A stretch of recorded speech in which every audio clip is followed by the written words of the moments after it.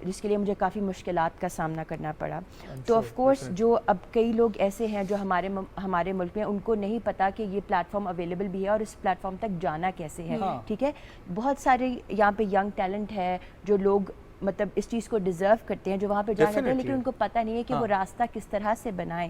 تو سب سے جو امپورٹنٹ چیز ہے وہ یہ ہے کہ آپ جڑے رہیں. ٹھیک ہے, اپنے سب سے پہلے جو آپ کے پاس لوکل اپرچونٹیز ہیں اس ادارے سے ریلیٹڈ ان کو اویل کریں. جیسے میں نے کیا 2015 میں میں نے منسٹری آف فارن افیئرز میں انٹرنشپ کی UN ڈویژن میں. میں نے ایمبیسڈر مسعود خان کے ساتھ بھی کام کیا کیونکہ وہ پاکستان کی ریپرزینٹیو UN میں رہ چکے ہیں, تو اس سے مجھے بہت سیکھنے کو ملا. So of course but time جب آپ فیلڈ میں جاتے ہیں تھیوریٹیکل نالج سے زیادہ آپ کے لیے امپورٹنٹ ہوتا ہے کہ آپ ساتھ میں پریکٹیکل نالج بھی لیں. بالکل, تو یہ چیز پڑھائی کے ساتھ بہت زیادہ ضروری ہے جو میں تمام لوگوں کو بتاؤں گی کہ وہ خود سے اپنے مواقع ڈھونڈیں. کوئی آپ کو رکھ کر پلیٹ میں فراہم نہیں کرے گا. یہ خود کی آپ کہہ لیں کہ انڈیویجول کوشش پہ بہت زیادہ یہ چیز ڈپینڈ کرتی ہے. تو اس طرح سے پھر میں نے راستہ بنایا اور الٹیمیٹلی پھر جب میں دیکھا کہ میں نے اقوام متحدہ میں جانا ہے تو میرا فزیکلی وہاں پہ پریزنٹ ہونا مجھے ایک ایج فراہم کرے گا ضرور. تو پھر اس لیے میں نیو یارک سٹی میں گئی اپنے ماسٹرز کے لیے تاکہ میں وہاں پر الٹیمیٹلی مجھے کوئی نہ کوئی راستہ تو نکل ہی آئے گا. تو یہی ہوا کہ مجھے تھا کہ اور یہ بھی کہ ایون کوئی اور ممالک کے لوگ ہوں تو ہر ملک کا یونائٹڈ نیشنز میں ایک پرماننٹ مشن ہوتا ہے. تو میں نے کہا کہ میں پاکستانی سٹیزن ہوں تو کیوں نہ میں اپنے ہی ملک کے مشن ٹو یونائٹڈ نیشنز کے ساتھ اپنا سفر یہاں پر شروع کروں. تو یہی میں نے کیا اور اس طرح سے پھر آگے آپ کو لنک سے لنک بنتے جاتے ہیں. کیا آپ نے گیٹ میں نکالا ہے یہ بتائیں. میرا یہ ہے کہ آپ دیکھیں سب سے پہلے اگر آپ پاکستان میں اسٹوڈنٹ ہیں اور آپ اقوام متحدہ کو جوائن کرنا چاہتے ہیں تو آپ لوکل کیونکہ یونائٹڈ نیشنز کی ہر کنٹری میں ایگزسٹنس ہے, اسی طرح سے پاکستان میں, اسلام آباد میں, ایون باقی اور ساری سٹیز میں. یونائٹڈ نیشنز کے علاوہ کتنی ایسی چیزیں ہیں جو ورلڈ لیول پر کام کر رہی ہیں اور آپ ان کے ساتھ کر سکتے ہیں, اٹیچ ہو سکتے ہیں؟ جی یہ تو آپ کہہ لیں کہ انفینٹ اپرچونیٹیز ہیں جو اس فیلڈ سے ریلیٹڈ ہیں. ایون پاکستان میں بہت سارے تھنک ٹینکس ہیں جیسے فار ایگزامپل جن کے ساتھ میں نے کام کیا یہاں پہ انسٹیٹیوٹ آف اسٹریٹجک اسٹڈیز اسلام آباد ہے, فارن آفس ہے, ان کا بہت اچھا انٹرنشپ پروگرام ہے, اور کافی ساری اس طرح کی یہاں پر تھنک ٹینکس ہیں, NGOز ہیں جو UN کے ساتھ کام کر رہی ہیں, ڈفرینٹ آرگنائزیشنز ہیں جو UNICEF کے ساتھ کام کر رہی ہیں, UNESCO کے ساتھ کام کر رہی ہیں. تو ابھی ریسنٹلی جب میں پاکستان میں ہوں تو میں نے اپنے اس وزٹ کو پروڈکٹیو بنانے کی کوشش کی کہ جو میرے ایج گروپ کے لوگ ہیں یا میرے سے چھوٹے جو اس فیلڈ میں آنا چاہتے ہیں, یا ضروری نہیں کہ یونائٹڈ نیشنز ان کا الٹیمیٹ ڈیسٹینیشن ہو, وہ اس فیلڈ میں ایکسل کرنا چاہتے ہیں, تو ان کو ایٹ لیسٹ نالج فراہم کرنے کی میں کوشش کروں گی. اویئرنیس کی بہت زیادہ ضرورت ہے, جب اویئرنیس ہوگی تو آپ ایکشن الٹیمیٹلی لے لیں گے. جس طرح سے آپ نے کہا کہ آپ اویئرنیس کریٹ کرنے کی کوشش کریں, یہ بھی تھوڑا ہائی لائٹ کیجیے گا کہ یونائٹڈ نیشنز میں ینگسٹرز کے لیے اور کیا کیا اپرچونیٹیز موجود ہیں. جی جیسے سیکرٹری جنرل میں کچھ ہی سال پہلے یوتھ 2030 ایجنڈا لانچ کیا ہے جس میں یونائٹڈ نیشنز کا فوکس ہے کہ جو young generation all across the world in کو اپرچونیٹیز فراہم کر سکیں, چاہے وہ امپلائمنٹ ہو, پاورٹی ایلیویشن ہو, ایجوکیشن فیسلٹیز ہو. جیسے یونائٹڈ نیشنز کے ایک سسٹینیبل ڈیولپمنٹ گولز ہیں SDGs, وہ 17 گول ہیں جو تمام دنیا میں جتنے بھی ایشوز ہیں کلائمیٹ سے لے کر environmental factors, education, poverty alleviation, ان پہ کام کرتے ہیں. تو سیکرٹری جنرل نے ایک اس کا یوتھ ونگ بنایا ہے جو یوتھ کیسے ان گولز کو اچیو کر سکتی ہے, کہ وہ دنیا کو ایون یونائٹڈ نیشنز کو اور اپنے آپ کو کیسے ہیلپ کر سکتے ہیں ان گولز کو اچیو کرنے کے لیے. تو اس کے لیے کافی سارے یوتھ پروگرامز ہیں, اینولی بہت ساری کانفرنسز ہیں جو یونائٹڈ نیشنز میں کنڈکٹ کی جاتی ہیں, جیسے یوتھ اسمبلی, جیسے اس میں نے بھی پارٹیسپیٹ کیا. اور سب سے زیادہ جو آسان طریقہ ہے جیسے ماڈل یونائٹڈ نیشنز ہیں جو ہماری کنٹری میں بھی آلموسٹ سبھی ادارے ہیں وہ یہ کنڈکٹ کرتے ہیں, تو اس میں آپ پارٹیسپیٹ, اس سے یہ ہوگا کہ آپ کو UN کے سسٹم کا اندازہ ہوگا کہ آپ پریٹینڈ کرتے ہیں کہ آپ کسی ملک کے سفیر ہیں, تو آپ کو ایک ذمہ داری کا احساس ہوتا ہے کہ آپ کو کس طرح سے فیل ہوتا ہے اگر آپ کسی اور ملک کو ریپرزینٹ کریں. ٹھیک ہے, تو ایک سینس آف رسپانسبلٹی آپ کے اندر ایک ابھرتی ہے وقت کے ساتھ. صحیح بات ہے. Well Rabia, thank you so much for coming, بہت اچھا لگا آپ سے بات کر کے. ایم شیور آپ کا مشن جو ہے, آپ کا ویژن بہت اچھا ہے, اینڈ آئی ہوپ کہ پاکستان سے بھی بہت سارے ایسے لوگ جو ہے وہ شامل کریں گے. وش یو بیسٹ آف لک, اور پاکستان میں بھی جتنی بھی اپرچونیٹیز ہیں ان کے بارے میں آپ لوگ ڈگنگ اسٹارٹ کریں, ڈیفینیٹلی کچھ نہ کچھ ملے گا, اور آپ وہاں سے یہ جو ہے ریسرچ کا سلسلہ جو ہے وہ شروع کریں, کیونکہ یوزلی آپ آل دا ٹائم فون استعمال کر رہے ہوتے ہیں یا انٹرنیٹ کے اوپر آپ جو ہے بہت ساری چیزیں سرچ آؤٹ کر رہے ہوتے ہیں, تو کیوں نہ اس کو پروڈکٹیو طریقے سے استعمال کیا جائے اور اپنی جتنی بھی آپ کی اس طریقے کے کام ہیں ان کے اوپر جو ہے وہ آپ اپنا وقت لگائیں. ویل صبح پاکستان جاری رہے گا. مجھے یعنی کہ حافظ نجم صاحب کو دیجیے اجازت, ملاقات ہوگی کل, لیکن اگلا سیگمنٹ روشنا کے ساتھ انجوائے کریں ہمارے ساتھ. Frank break.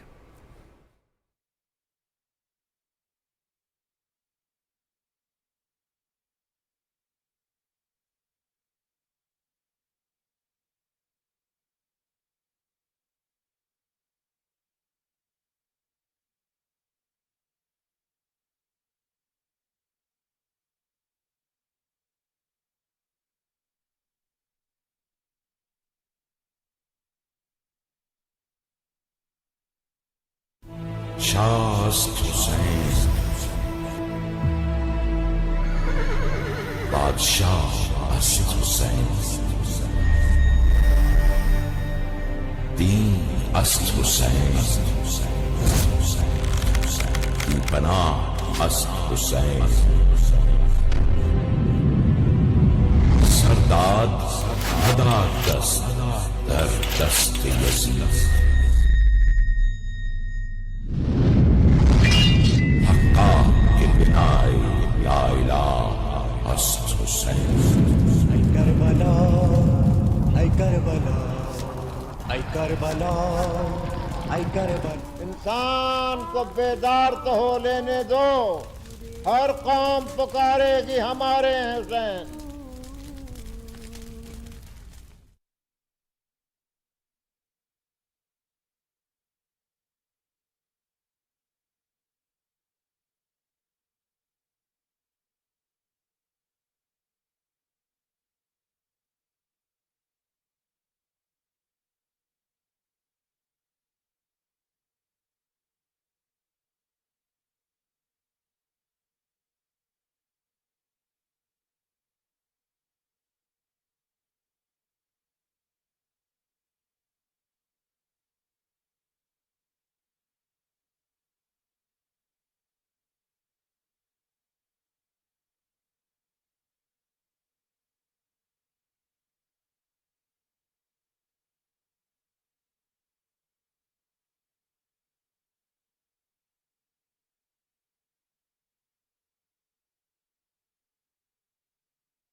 بادشاه است حسین دین است حسین بی پناه است حسین سرداد هدایت است در دست یزید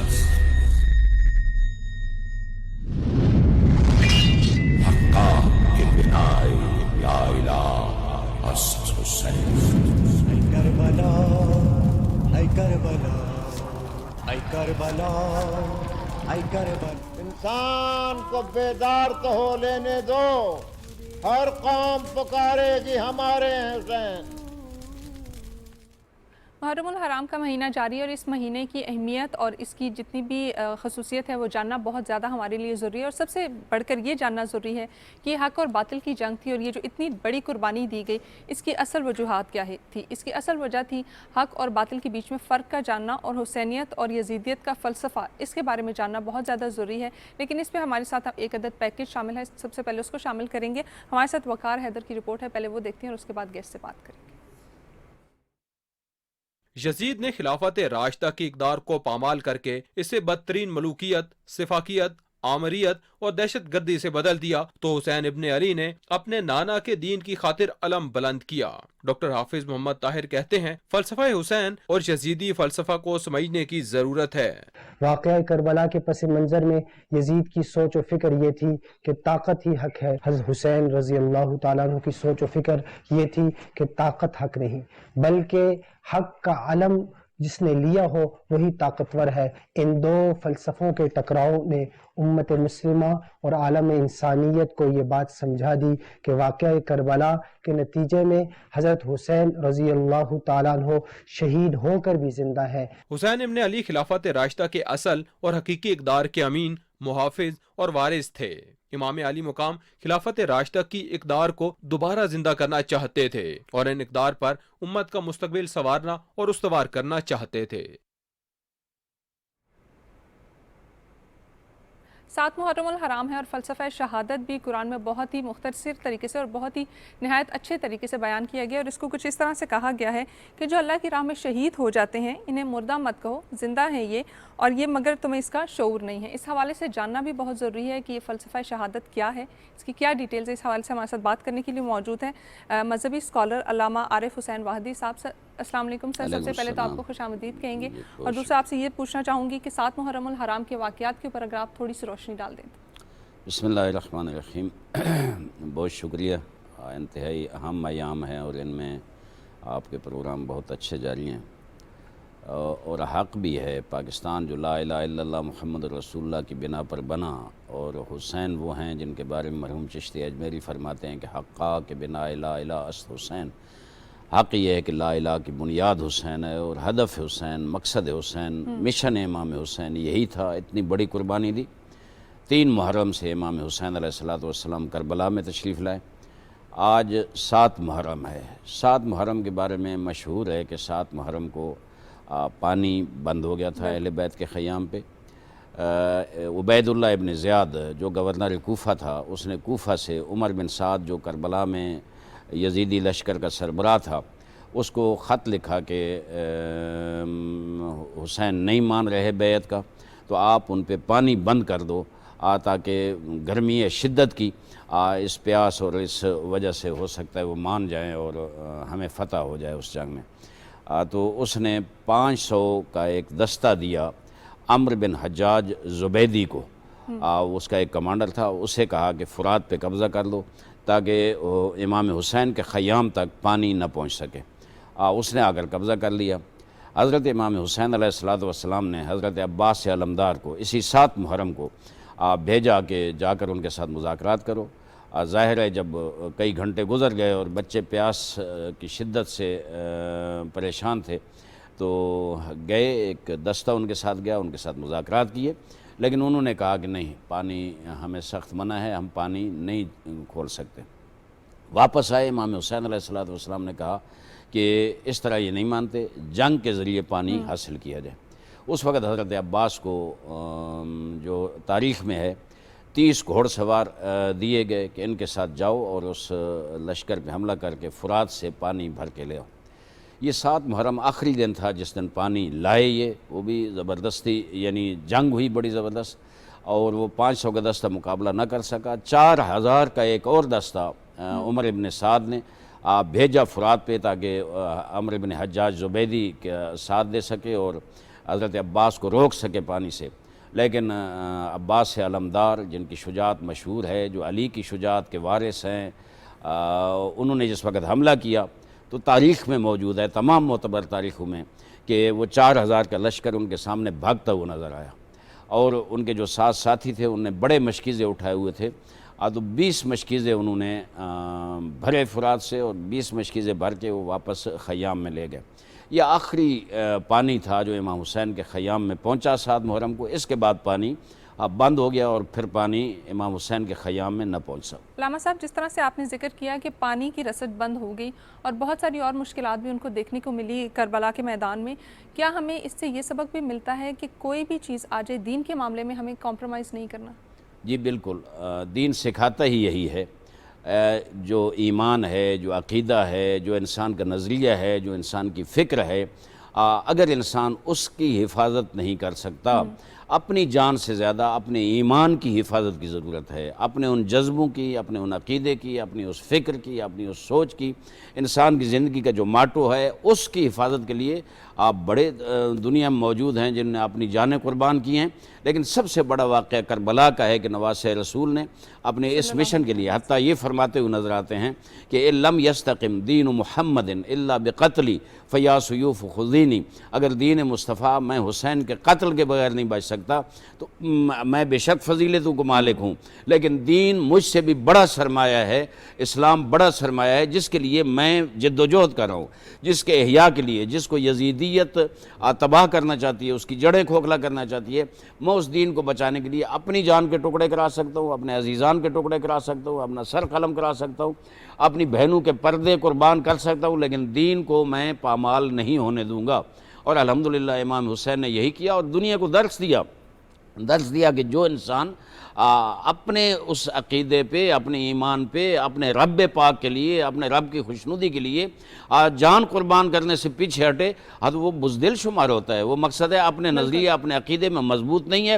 جو انسان بھی 100% کامل یقین اپنے عقیدے پر رکھتا ہے اور اپنے اللہ پر یقین ہے، وہ شخص اسی طرح اپنی جان قربان کرے گا لیکن اپنے ایمان کی حفاظت کرے گا اور اپنے ایمان کے لیے، اپنے عقیدے کے لیے لڑے گا، آگے بڑھے گا. اور جتنی بڑی قربانی دینی پڑی، جتنا جتنا اپنے ایمان میں مضبوط آدمی ہوگا اتنی بڑی قربانی کے لیے تیار. تاریخ میں موجود ہے جناب ابراہیم نے جناب اسماعیل کو کس طرح شیطان بہکاتا رہا جناب اسماعیل کو, جناب اسماعیل کی والدہ کو, لیکن دونوں نبی کیا خوبصورت حضرت اسماعیل نے کہا تھا کہ بابا جو آپ کو حکم ہوا ہے اس پہ عمل کر, مجھے صابر پائے گا, میں صبر کروں گا.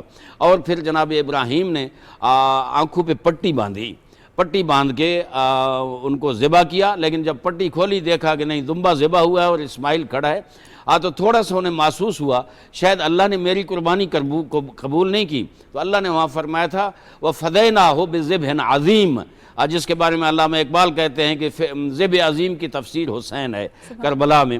تو وہ جو ذبح عظیم ہے جو اسماعیل کو بچا کے جناب ابراہیم کی اولاد میں سے آنا تھا, وہ 61 ہجری میں امام حسین علیہ السلام کی صورت میں آیا. جیسے ابراہیم کا ایمان کامل تھا ایسے امام حسین نے بڑی قربانیاں دی, اتنے جوان قربان کیے, اپنے معصوم قربان کیے, اپنے ساتھی قربان کیے, لیکن ذرا ایک مرحلے پہ بھی نہ ہچکچائے, نہ پیچھے ہٹے, نہ جھجکے, اور نہ کوئی خوف انہیں محسوس ہوا, بلکہ جس وقت حملے کرتے تو اللہ اکبر کا نعرہ لگاتے تھے اور زبان مقدس یہ نکلتا تھا لا حول ولا قوت الا باللہ العلی العظیم. گھبرائے نہیں, آخر میں تنہا بھی رہ گئے, پھر بھی امام حسین علیہ السلام نے اپنی جان ہتھیلی پر رکھ کر اپنے اللہ کو پکار کے بار بار کہتے رہے کہ میرے اللہ میں تجھے پانے کے لیے یہ سب کچھ قربانی دے رہا ہوں. علامہ صاحب بہت خوبصورت طریقے سے آپ نے بتایا کہ دین کی ابتدا بھی قربانی سے ہوئی اور انتہا بھی قربانی پہ ہوئی. ذرا سا یہ بتائیے گا کہ بہت ساری قربانیاں بھی دی گئی, اس میں شہادتوں کا سلسلہ بھی شروع ہو چکا تھا. فلسفہ شہادت پہ اگر آپ ذرا سی روشنی ڈالیں. میں شہادتوں کے آغاز کے حوالے سے یہ کہوں گا کہ آج کے دن کا ایک اور واقعہ ہے. ایک بزرگوار شخصیت جو صحابی رسول بھی ہیں صلی اللہ علیہ وآلہ وسلم, حضرت مسلم ابن اوسجہ 75-80 سال کے بوڑھے تھے. جس وقت یہ کوفہ میں موجود تھے, انہیں پتہ چلا کہ حضرت مسلم کو شہید کر دیا گیا, حضرت عروہ بن ہانی بن عروہ کو شہید کر دیا گیا. اس وقت انہیں پتہ چلا کہ امام حسین کربلا میں ہیں. یہ وہاں خفیہ رستوں سے ہوتے ہوئے 7ویں محرم کو یہ پہنچے, اور اتنے بہادر اور پارسا اور شجاع انسان تھے کہ جس وقت وہ پہنچے تو امام حسین کے خیام میں خوشی کی لہر دوڑ گئی. آگے مسلم ابن اوسجہ پہنچ گیا جو صحابی رسول ہے, ریش سفید ہے, بہادر بھی ہے, شجاع بھی ہے, وہ پہنچے. اور پھر تاریخ میں یہ ہے امام حسین نے ان کا استقبال کیا. تاریخ میں یہ ہے کہ 10ویں محرم کو جس وقت شہادتوں کا آغاز ہوا تو جناب مسلم ابن اوسجہ نے کہا کہ میں صحابی رسول ہونے کے ناطے سب سے پہلے میں جاؤں گا ان یزیدی لشکر کے ساتھ لڑوں گا اور اپنی قربانی دوں گا تاکہ دنیا کو بتا سکوں کہ حسین تنہا نہیں ہے, رسول اکرم کے صحابہ کرام بھی حسین کے ساتھ شامل ہے, ان کا خون بھی ان کے مقدس خون میں شامل ہے. اور ظاہر ہے یہ شہادتوں کا جو سلسلہ ہے, میں یہ کہتا ہوں کہ وہ جو حضرت قاسم نے شب عاشور جو امام حسن کے فرزند نے فرمایا تھا الموت احلی من الاصل, جو شخص مشن کے لیے قربان ہوتا ہے, جو اپنے اس ایمان کے لیے اللہ پہ یقین کے ساتھ قربان ہوتا ہے, وہ شہادت بہت بڑی ارزش رکھتی ہے. قرآن مجید میں بھی ہے کہ یہ جو شہید ہوتے ہیں یہ مرتے نہیں ہیں, زندہ ہوتے ہیں اور اللہ کے ہاں سے رزق کھاتے ہیں. اللہ ان کی زندگی اور ان کی حیات کا کہہ رہا ہے. تو ظاہر ہے کربلا کی شہادتیں بہت بڑی شہادتیں ہیں جو مشن پیغمبر کو آگے بڑھانے کے لیے, قرآن کو سربلند کرنے کے لیے وہ شہادتیں ہوئیں. میں یہ کہتا ہوں کہ حضور نے یہ فرمایا تھا کہ انی تارکن فیکم الثقلین, میں 2 گراں بہا چیزیں چھوڑ کے جا رہا ہوں, ایک قرآن مجید ہے اور ایک میری اہل بیت ہے. ان دونوں کو سنبھال کر رکھنا ہے, ان کے ساتھ تمسک رکھو گے تو کامیاب ہوگے. میں کہتا ہوں دشمن معرفت رکھتا ہے, دشمن جانتا ہے یہ 2 چیزیں جو حضور نے بتائی تھیں انہی کو وہ ٹارگٹ کرتا ہے. آپ دیکھیں کربلا میں یزیدیت نے نواسہ رسول کو ٹارگٹ کیا, ان کے خاندان کو ٹارگٹ کیا, اور جس وقت امام شہید ہو گئے ان کے خیام کو آگ لگا دی. اور آج 1400 سال بعد ہم دیکھ رہے ہیں کہ وہ ایک شکل تھا جو وہاں توہین ہوئی, اور دوسرا شکل آج سویڈن میں, ڈنمارک میں جس طرح قرآن کی توہین ہو رہی ہے اور قرآن کو نعوذ باللہ جلایا جا رہا ہے. میں سمجھتا ہوں دشمن انہی 2 چیزوں کو ٹارگٹ کر رہا ہے جو حضور نے بتایا تھا مسلمانوں کو, اپنی امت کو, کہ انہیں سنبھال کے رکھنا. ہمیں اگر اہل بیت کی توہین ہو, اگر قرآن مجید کی توہین ہو, ہمیں ڈٹ کر وہاں ان مقدسات کے دفاع کے لیے کھڑا ہو جانا چاہیے. اگر مسلمان متحد ہوں اور کھڑے ہو جائیں ان کے دفاع کے لیے یزیدیت کے مقابلے میں, اس دور کی یزیدیت یا آج کے دور کی یزیدیت, امام حسین نے فرمایا تھا نا، میں کئی مرتبہ عرض کر چکا ہوں کہ مجھ جیسا کبھی یزید جیسے کی بیعت نہیں کر سکتا. وہ صرف 61 ہجری میں نہیں تھا، قیامت تک جو بھی یزیدی سوچ کا اور یزیدی کردار کا حامل ہوگا، اللہ کا رسول کہہ رہا ہے اس کے مقابلے میں ڈٹ جاؤ. آج اگر سویڈن میں قرآن کی توہین ہو رہی ہے تو ہم سمجھتے ہیں کہ ہمیں یہاں بھی ڈٹ کے کھڑا ہونا چاہیے اور اس کے مقابلے میں سٹینڈ لے کر پوری امت مسلمہ کو، تمام اسلامی ممالک کو انشاءاللہ میں سمجھتا ہوں اگر ہم متحد ہوں، ہماری صفوں میں دراڑیں نہ ہوں، ہم فرقہ واریت کا شکار نہ ہوں، ہمارے درمیان مسلکی اختلافات نہ ہوں، کوئی دشمن جرأت نہیں کر سکتا کہ قرآن یا اہل بیت کی توہین کرے. لیکن جب ہمارے اندر فرقہ واریت ہوگی، ہمارے اندر انتشار و افتراق ہوگا تو دشمن اس طرح جرأت کرے گا. ایک دفعہ کیا، دوسری دفعہ کیا اور پھر ڈانمارک میں ہوا. یہ افسوسناک صورتحال ہے. علامہ صاحب یہ بھی بتائیے گا کہ کیا دین سے دوری بھی اس کی وجوہات ہے؟ کیونکہ اکثر و بیشتر اگر آپ آج کل کے نوجوانوں کو دیکھیں تو ان کو اسلام کے واقعات کے بارے میں معلومات اتنی خاص نہیں ہے. کیا یہ بھی وجوہات ہے کہ ہم اتنی دور جاتے جا رہے ہیں اپنی دین اور مذہب سے؟ جی میرے خیال میں جو حضور اکرم صلی اللہ علیہ وسلم نے جو راستے بتائے تھے، دیکھیں میں یہ کہتا رہتا ہوں کہ حضور نے اپنے اہل بیت چھوڑے ہیں، حضور نے صحابہ کرام جو ان کے شاگرد تھے وہ چھوڑے ہیں، اور ہم اگر ان کے راستے پہ چلتے رہیں گے، ہم حضور کی تعلیمات اہل بیت اطہار سے لے کر آگے بڑھتے رہیں گے تو میں سمجھتا ہوں کہ ہم کامیاب ہوں گے. اگر ہم میں کمزوری آئی، ہمارے معاشرے میں کمزوری آئی، دیکھیں وہاں میں یہ کہتا ہوں کہ جتنے ہمارے ایجوکیشن کے ادارے ہیں، ماں باپ گھر سے بچے کی تربیت کرے. اور پاکستان تو اللہ کی نعمت ہے، لا الہ الا اللہ محمد رسول اللہ کے نام پر بنا ہے. اس ملک میں تو ہر گھرانے کو یہ سوچ ہونی چاہیے کہ ہم نے جو پاکستان کا بنیادی نظریہ ہے اس کے مطابق اپنے بچوں کی تربیت کرنی چاہیے. اگر گھر میں بچے کی تربیت نہیں ہوگی تو سکول موجود ہے، پرائمری سکول ہے، مڈل ہے، ہائی ہے، کالج ہے، یونیورسٹیز ہیں، آگے ادارے ہیں، ان کو چاہیے وہ تربیت کریں. اگر ہم اپنی اولاد کی اچھی تربیت نہیں کریں گے، ہم اگر مغربی کلچر سے متاثر ہوں گے، ہم اگر انڈین کلچر سے متاثر ہوں گے تو میں سمجھتا ہوں کہ ہمارے جوان دین سے دور ہوں گے. جب دین سے دور ہوں گے تو میں سمجھتا ہوں ہمارا جو بنیادی نظریہ پاکستان ہے وہ کمزور ہوگا اور اس کے ساتھ ہمارا ملک بھی کمزور ہوگا اور دین اور اسلام بھی کمزور ہوگا. میں جوانوں کو یہ دعوت دوں گا کہ آئیں. اس دور میں اگر آپ رول ماڈل ایک کرکٹر کو سمجھتے ہیں، آپ رول ماڈل ایک کوئی یورپین ڈانسر ہے یا گویہ ہے اسے سمجھتے ہیں، اسے چھوڑیں. آئیں کربلا والے جوانوں کا مطالعہ کریں، علی اکبر کی زندگی کا مطالعہ کریں، جناب قاسم کی زندگی کا مطالعہ کریں. اون محمد جو 7 اور 8 سال کے تھے، حضرت زینب کے بیٹے آج جو قربان ہو گئے، وہاں ان کی زندگی کا مطالعہ کریں اور دیکھیں کربلا سے ہمیں کیا پیغام مل رہا ہے. میں یہاں گزارش کروں گا، میں یہاں ریکویسٹ کروں گا کہ کربلا کو آپ فرقہ واریت میں نہ لے آئیں. کربلا اس سے بالاتر ہے. کربلا تو وہ جو اقبال کا تصور ہے، وہ جو دیگر دانشوران کہتے ہیں، اور جو حضور اکرم نے امام حسین کے بارے میں فرمایا، وہ تو نقطہ وحدت امت ہے. چونکہ حسین نواسہ رسول ہیں اور حسین نے اسلام کے تحفظ کے لیے یزیدیت کے مقابلے میں یہ اعلان کیا تھا کہ میں ہر قربانی دوں گا لیکن پیچھے نہیں ہٹوں گا. تو میں سمجھتا ہوں کہ اگر ہماری دنیا پوری میں مسجدوں میں اذانیں آ رہی ہیں، اشہد ان لا الہ الا اللہ، اشہد ان محمد رسول اللہ، اگر یہ اذانیں آ رہی ہیں تو میرے خیال میں ہمیں حسین کا شکریہ ادا کرنا چاہیے کہ اپنی جان قربان کر کے، اپنے آل و عیال قربان کر کے، اپنے اصحاب قربان کر کے، اس میں حضور کے اصحاب بھی شامل تھے، قربان کر کے ہمارے دین کا، ہماری شرف کا، انسانی اقدار کا، اسلامی اقدار کا تحفظ کیا ہے. تو ہمیں ان کا شکریہ ادا کرنا چاہیے. اور میں یہ سمجھتا ہوں الحمدللہ تمام مسلمان اس چیز کو سمجھتے ہیں، امام حسین نواسہ رسول کی یاد مناتے ہیں، ان کے مشن، ان کے ہدف کو لے کر آگے بڑھ. ہر کسی کا اپنا انداز ہے کہ وہ کس طرح یاد حسین منائے. کوئی ماتم کرتے ہیں، عزاداری کرتے ہیں، مجالس کرتے ہیں، کوئی اپنے مساجد میں پروگرام رکھتے ہیں، مدارس میں، اپنے مراکز میں پروگرام رکھتے ہیں. میرے خیال میں امام حسین کے اس پیغام کو بار بار ہمیں آگے بڑھانے کی ضرورت ہے. کہ میں چاہتا ہوں کہ امت میں، امت کے جوانوں میں، امت کے بزرگوں میں، امت کے ہر طبقے میں جو بگاڑ پیدا ہو چکا ہے، جو دین سے دوری ہو رہی ہے، میں اس کی اصلاح کے لیے نکل رہا ہوں. تو وہ امام حسین جو اصلاح کے لیے نکلے، ہم ان کا پیغام سنیں، سمجھیں، ان کی قربانی کے فلسفہ کو سمجھیں. انشاءاللہ اس معاشرے سے بگاڑ دور ہوگا اور اصلاح واپس آئے گی انشاءاللہ. علامہ صاحب میں یہ چاہوں گی کہ آپ آخر میں مختصراً اس چیز کے جو ہے نا ہائی لائٹ کر دیں کہ جو امام حسین کی شہادت تھی، اتنی بڑی شہادت تھی، اس کی کیا وجوہات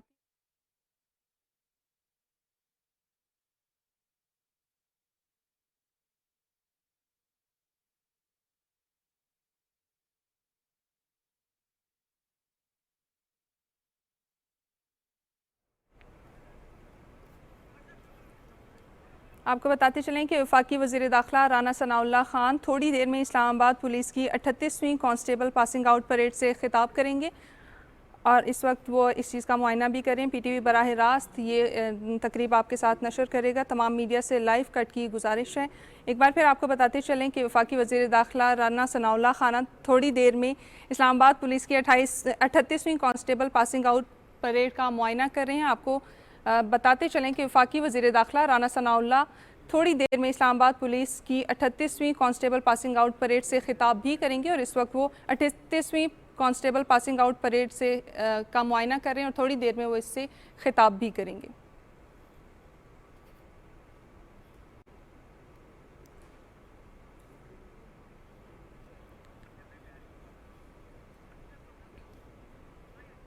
ایک بار پھر پروگرام میں آپ کو خوش آمدید. علامہ صاحب آپ سے گزارش کرنا چاہوں گی کہ فلسفہ شہادت جو تھا اس کو ایک بار ہائی لائٹ بھی کریں اور بتائیں کہ امام حسین ہمیں کیا میسج دے کر گئے.